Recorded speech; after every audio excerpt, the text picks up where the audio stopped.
بڑے پرانے زمانے کی بات ہے، 1985 کی غالباً یا 87-88 کی پرانی. میرا خطاب تھا قصور میں. میں قصور میں خطاب کرنے گیا تو میرا گن مین تھا پرسنل، اس کا نام تھا قابل خان. وہ سٹیج پر کھڑا تھا سیکیورٹی کی ڈیوٹی کرنے. تو میرے خطاب کا جب درمیان آیا تو اس کو وجد ہو گیا،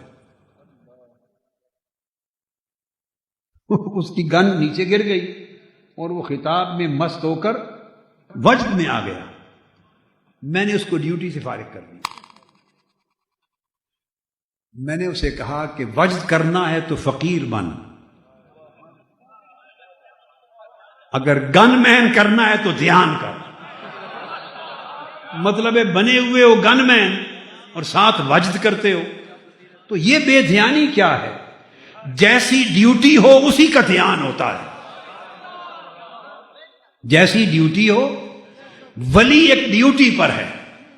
ولی ایک ایسا بندہ ہے جو دائمی رات دن ایک ڈیوٹی پر ہوتا ہے، اور اس کی ڈیوٹی کیا ہے؟ ہر وقت محبوب کا دھیان رکھتا ہے.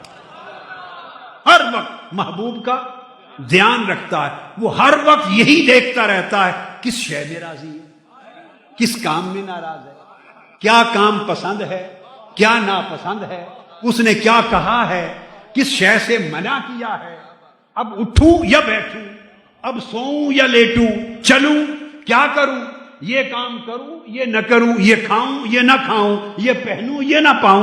یعنی ولی ہمہ وقت اس کے دھیان میں فنا رہتا ہے. اور جسے محبوب کے دھیان کے سوا کسی شے کا خیال ہی نہ ہو، وہ اس کے امر کو کیسے توڑ سکتا ہے؟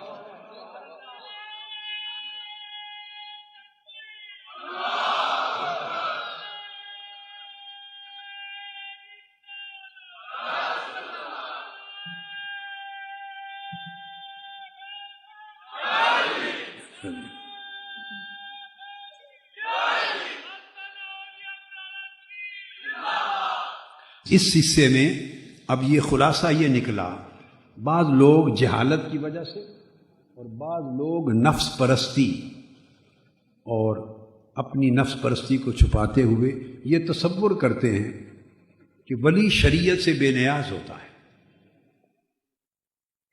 شریعت کی پیروی مولویوں کا کام، ظاہر بینوں کا کام ہے، تو ولی اس سے بلند ہوتا ہے.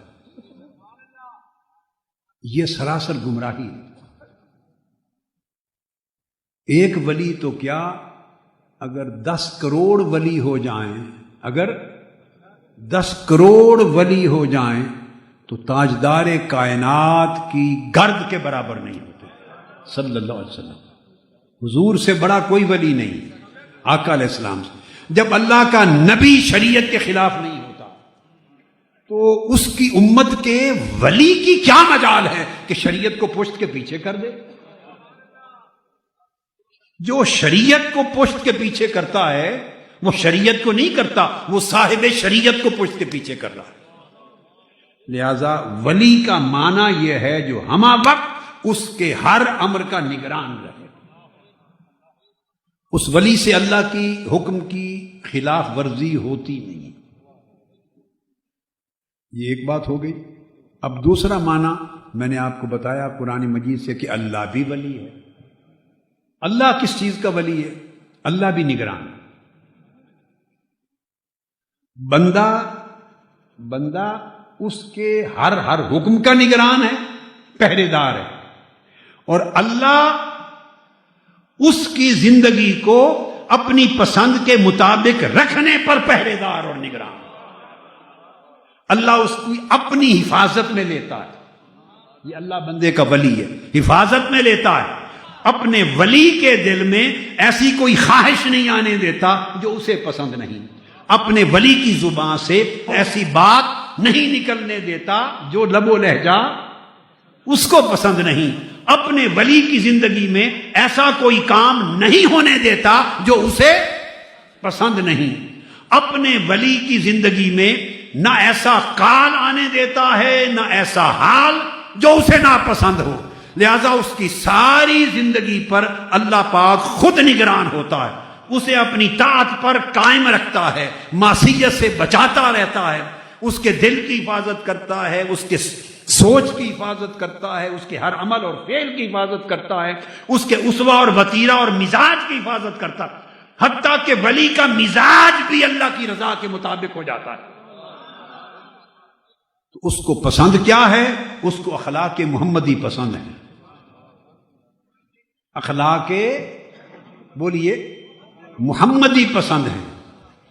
وہ چاہتا ہے کہ میرا ولی وہ پیکر بن جائے میرے محبوب کے اخلاق کا، میرے محبوب کے اسوہ کا، میرے محبوب کے شیوائے زندگی کا، اور میری رضا کا پیکر بن جائے۔ اس کی اللہ نگرانی کرتا ہے، اللہ پاک اس امر کی نگرانی کرتا ہے۔ یہ آپ سمجھ گئے نا؟ تو اب دیکھیے، بندہ اس کی رضا کا نگران رہتا ہے، اور اللہ اس کی رضا کے مطابق اس کی عمل درآمد کرنے کی جو توفیق ہے اس کا نگران رہتا ہے۔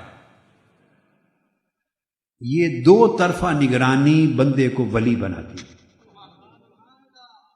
دو طرفہ نگرانی بندے کو بولیے ولی بناتی ہے، اور پھر ولایت کا چشمہ اس کے دل سے پھوٹتا ہے۔